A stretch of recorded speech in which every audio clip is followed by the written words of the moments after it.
বিচার প্রক্রিয়ার প্রতি শ্রদ্ধাবোধ দেখিয়ে সেনা সদস্যরা যেভাবে ওনারা এসেছে বা যেভাবে ওনাদের নিয়ে আসা হয়েছে, এখানে আপনার সেনা প্রশাসন বা সেনাবাহিনীর ঊর্ধ্বতন কর্মকর্তারা, সেনাবাহিনীর প্রধান, ওনারা যেভাবে সহযোগিতা করেছেন এটা অত্যন্ত প্রশংসার দাবিদার। তো বিএনপি তত্ত্বাবধায়ক সরকারটা এটা বলে নাই, বলেছে ইন্টারিম সরকারকে তত্ত্বাবধায়ক সরকারের মতো রোল পালন করেছে। এটা বলতে তত্ত্বাবধায়ক সরকার আমাদের একটা নিরপেক্ষ ভূমিকা চেয়েছে, ওটা তাদেরকে এসিও করা। না, এই ধরনের কোনো কিছু আলোচনা হয়নি। এটা উপদেষ্টা পরিষদের আলোচনার বিষয়। এই কি নির্বাচনকারী সরকার ছোট হবে টবে নাকি এই ধরনের কোনো দাবিও কোনো মহল থেকে উত্থাপিত হয়। সেটা তো ওনারা এর আগেও বলেছে, আমার কোনো কমেন্ট নাই। এটা উপদেষ্টা পরিষদ, আমাদের প্রধান উপদেষ্টা সিদ্ধান্ত নিয়েছে। প্রধান উপদেষ্টা যে জনপ্রশাসনের দায়িত্ব নেবেন, এই পরিস্থিতি কেন হইল? মানে না, জনপ্রশাসনের দায়িত্ব আছেনি, জনপ্রশাসনের দায়িত্ব আরো ক্লোজলি মনিটর করবেন, এটা বলেছে। কিন্তু কিছু একজন উপদেষ্টা অভিযোগ করেছে তিনি জনপ্রশাসনের দায়িত্বে আছেন।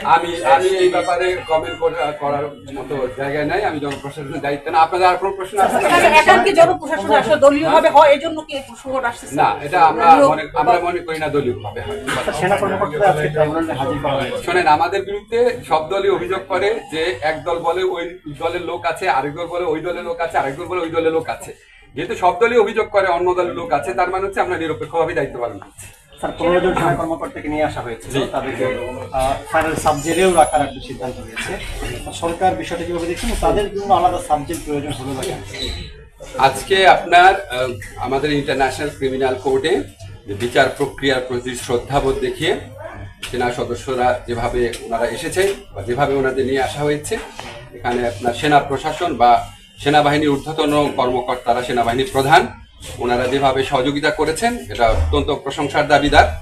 এবং তারা আইনের শাসনের প্রতি যেই শ্রদ্ধাবোধ দেখিয়েছেন এটা আমরা খুব পজিটিভলি দেখছি। আর সাব জেলে কেন রাখা হয়েছে বা ওনারা কোথায় রাখা হবে, এটা সম্পূর্ণভাবে স্বরাষ্ট্র মন্ত্রণালয়ের দায়িত্বভুক্ত বিষয়। ওনারা যেটা প্রয়োজন, ওনারা যেটা অ্যাপ্রোপ্রিয়েট মনে করবেন, এটা ওনারা করবেন। এটার জবাব দেওয়ার এখতিয়ার আমার নেই। নির্বাচনের কথাটা আসলে এখনো মানুষের মধ্যে কেন ফেব্রুয়ারি নির্বাচন নিয়ে একটা সংশয়, আস্থাটা কেন আছে? আমি মাঠে ঘাটে আস্থার অভাব আছে নাকি আমি জানি না, তবে আমার মনে হয় রাজনৈতিক দলগুলোর মধ্যে যেরকম অনৈক্য থাকে আপনার, ওনারা একজন আরেকজনের বিরুদ্ধে যেভাবে বলে ওইটার কারণে হয়। তবে আমার ধারণা যখন আমরা জুলাই সনদ বাস্তবায়নের ক্ষেত্রে বাস্তব অগ্রগতি দেখব, এই সম্পর্কে সকল সংশয় খুব দ্রুত তখন আশা করি। এই সরকারের দায়িত্ব কি এই সরকারের নয় স্যার? এই সরকারের চেষ্টা করছে।